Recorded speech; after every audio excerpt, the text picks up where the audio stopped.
Asia Financial, 23 October 2023, China and the Taliban will talk about possible Belt and Road links. In addition to formally joining President Xi Jinping's Belt and Road Initiative, China and the Taliban are moving forward with plans for a large copper mine in Afghanistan. The country's acting Minister of Trade announced late last week that the Taliban would send a technical delegation to China for discussions to elucidate how the infrastructure project may be expanded to Afghanistan. Since the Taliban gained power in 2021, Beijing has worked to strengthen its relations with the government even though no other foreign authority has recognized it. China appointed its first ambassador to Kabul last month. Other countries either kept their former ambassadors or named heads of mission in a chargé d'affaires role, which does not require them to present their credentials to the government formally.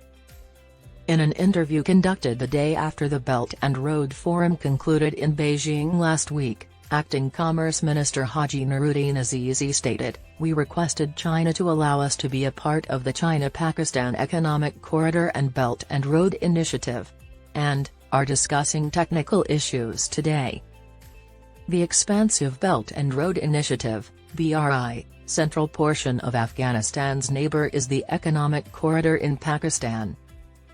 To help China better understand the obstacles preventing it from joining the effort, Azizi said the administration would also send a technical team there.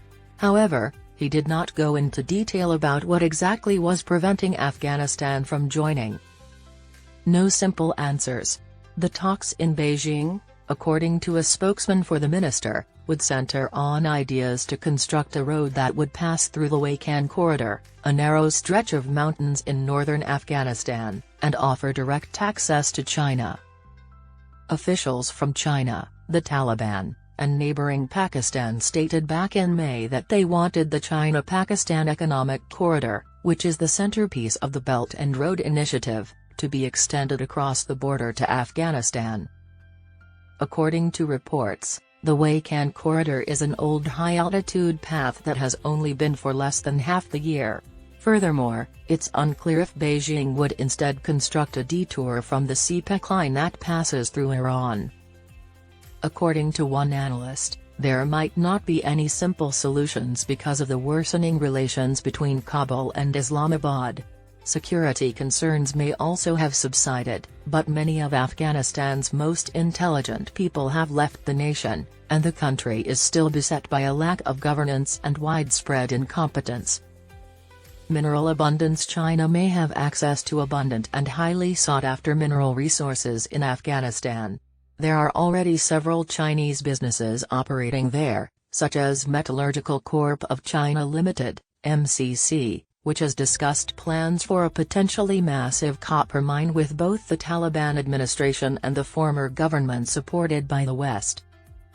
China, a global investor, ought to put money into Afghanistan as well.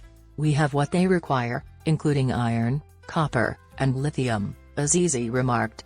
Investment in Afghanistan is more viable than ever before. When asked about the MCC talks, Azizi replied that although they had been postponed due to the mine's proximity to a historical landmark, they were still going on. We support the Chinese company, as they have made a significant investment, he continued. Investors have expressed worries about security. Foreign embassies and a hotel in Kabul that is well liked by Chinese investors have been attacked by the extremist Islamic State group. When asked about the security problems, Azizi responded that the government, which is led by the Taliban, prioritized security and added that more areas of the nation were safe following the 20 years of war that ended when foreign forces left and the Taliban gained control. Provinces with industry, agriculture, and mining previously unvisitable can now be traveled to. Security is assured, Azizi continued. At the Belt and Road Forum on Wednesday, Afghanistan and 34 other nations decided to collaborate on green development and the digital economy.